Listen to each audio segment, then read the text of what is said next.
வணக்கம் போல வாங்க என் சமையல் அறைகளுக்குள்ள. இன்றைக்கி நம்ம சமைக்க போகிற டிஷ் அந்த masala movie, very famous in India. இந்த லிஸ்ட்டில் பெரிய பெரிய ஷெஃப்ஸ் தரணி, ஹரி, சுந்தர்சி, பேரரசு அப்படின்னு லிஸ்ட்டு போயிட்டே இருக்கும். தற்போது வளர்ந்து வர ஷெஃப்ஸ் பிரசாந்த் நீல், அட்லி இவருக்கு போல் இந்த டிஷ்ஷை நம்ம வந்துட்டு சமைச்சோம்னா இறந்துடலாம். இந்த டிஷ் பார்க்குறதுக்கான சுலபமாக இருக்கலாம், ஆனால் சொதப்பினா ரொம்ப ஆபத்தான விளைவுகளை சந்திக்க வேண்டியது இருக்கும்.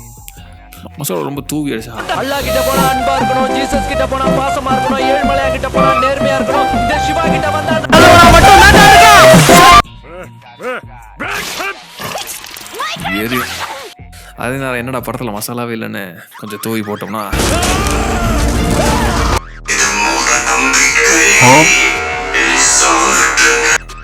ஏமாற்றத்தில் தான் முடியும். கரெக்டான நேரத்தில் கரெக்டான அளவில் மசாலாவை அள்ளி போட்டோம்னா இதோட ஒர்த் பல கோடி. நம்மளுக்கு தேவையான இன்க்ரீடியன்ட்ஸ், ஃபஸ்ட்டு த ஹீரோ.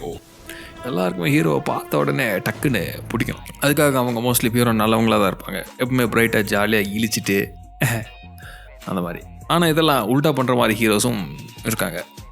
ஹீரோனா சாகசம் பண்ணணும், அது மட்டுமா, ஃபைட் பண்ணணும், டான்ஸ் ஆடணும், லவ் பண்ணணும், எட்ஸெட்ரா. ஆனால் அதெல்லாம் எந்த அந்த ஹீரோவில் செய்யணும். ஹீரோ மோஸ்ட்லி நல்லவங்களா இருக்கிறதுனால அவங்க செய்கிற விஷயம் எல்லாம் கிடச்சில இந்த நியாயம், தர்மம், அப்புறம் உண்மை, இந்த மாதிரி விஷயங்களுக்கெல்லாம் நோக்கி அவங்க போராட்டம் வந்து இருக்கும். சப்போஸ் ஒரு ஹீரோ தப்பான வழியில் போகிறாருனாலுமே அது கடைசியில் அது கிரேட்டர் குட்டுக்காக அவங்க வந்து தான் ஆகணும். ஆனால் ஹீரோ கூட இருக்கிற குணாதிசயங்களை எப்படி வெளியில் காட்டுறது, அதுக்கு அந்த செகண்ட் இன்க்ரீடியன்ட் வேணும். அதுக்கு பேர் தான் வில்லன்.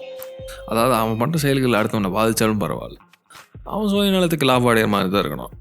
அதுவும் கொஞ்சம் கூட இது இறக்கம் இல்லாமல் ஜாலியாக பண்ணானா எக்ஸ்ட்ரா என்டர்டெயின்மெண்ட்டாக இருக்கும். ஹீரோ தனியாளாக இருக்கானோ இல்லையோ, கண்டிப்பாக வில்லனுக்கு ஒரு பெரிய கூட்டமே இருக்கும்.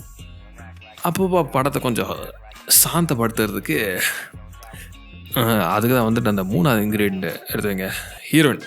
தேவையான அளவு இல்லை இதில் எதுக்கு ரொமான்ஸு தேவைப்படும், இல்லைன்னா அவங்க சாப்பிடவே மாட்டாங்க. அதனால என்ன, ஒரு நைட் சாப்பிடாம இருந்தா செத்துருவேனா? ஹீரோ வில்லன் ஃபைட்னு ஒரே ஸ்பைஸை போட்டு தாக்கிட்டு இருந்தோம்னா சப்புன்னு இருக்கும். அப்பப்போ வேறு ஸ்பைஸ் எல்லாம் தூவி விடணும். இதில் 4வது ஸ்பைஸ் அப்படின்னு காமெடியான வைக்கலாம், பட்டு அது ஆப்ஷனல் தான்.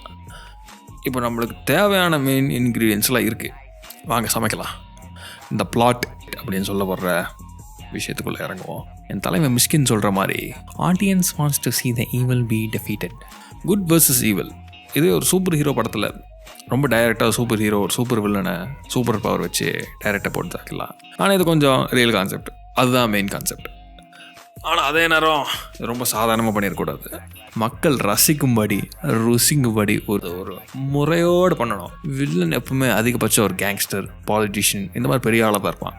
மக்கள் எப்பவுமே பயத்தால் அவன் கைக்குள்ளே பிடிச்சி வச்சுருப்பான். வில்லன்னா எப்பவுமே முறைச்சிட்டு டெரராக இருக்கணும்ட்டுலாம் அவசியம் இல்லை. பல கொடூர செயல்களை கொஞ்சம் கூட தயக்கம் இல்லாமல் ஜாலியாக பண்ணுறான்னா வில்லனில் இன்னும் என்டர்டெயின்மெண்ட் இருக்குன்னு நான் நம்புகிறேன். இந்த வில்லன் பண்ணுற அட்டூழியத்தை முடிக்கிறதுக்கு ஒரு ஆள் வருவான்டா. கண்ணில் தோரணை கொண்டு 1000 பேர் வந்தாலும் தூக்கி போட்டு முடிச்சுட்டு வில்லனை அடித்து தூக்குறதுக்கு வருவான்டா. அவன் தான்டா ஹீரோ. ஹீரோட வேலை என்ன? அடி உத குத்து. சாகசம்லாம் பண்ண ஆரம்பிச்சிட்டா வேலை இல்லை எதுக்கு? நான் வாழ்க்கையில் எவ்வளோ பெரிய பிரச்சனை வந்தாலும், ஏன் ரத்த அடியப்பட்டாலும் காதல் கதவை தட்டும். ஹீரோயின் 2 வகைப்படும். ஒன்று ஹீரோட்ட வம்பு வச்சுக்கிற ஹீரோயின், படத்தில் ஹீரோவை வச்சு ஹீரோ திருப்பி அவங்கள கலாய்க்க அப்படியே பாதி படத்தை ஓட்டிடுவாங்க. 2 வில்லன் கையால் ரொம்ப நொந்து போன ஹீரோயின். ஹீரோ எப்படியாச்சும் கஷ்டப்பட்டு வில்லனை முடிச்சு கட்டிட்டா அப்புறம் 2 பேரும் அப்படியே மேட்ச் ஆயிடுவாங்க. எதனால ஓகே, படம் ஸ்டார்டிங்கில் வில்லனோட செட்டப்பு, இல்லைனா டைரெக்டாகவே ஹீரோ என்ட்ரி, அப்புறம் வில்ல ஆப்ரேஷன்ஸ்னு ஏதாச்சும் நம்ம ஹீரோ கண்டுபிடிச்சிட்டா அடியாட்கள்கிட்ட சிக்காமல் இருக்கிறதுக்கு ஒரு ஃபைட். வந்திருக்கிற இடம் சூப்பர், பட்டைய கலப்பலாம். ஹீரோயின் என்ட்ரி இல்லைனா ஹீரோயின் கூட மேட்ச் ஆகிட்டோம்னா அதுக்கு ஒரு சாங்கு. ஹீரோயினோட வேலை என்ன? லவ் பண்ண ஆரம்பிச்சிட்டா வேலை இல்லை இதுக்கு.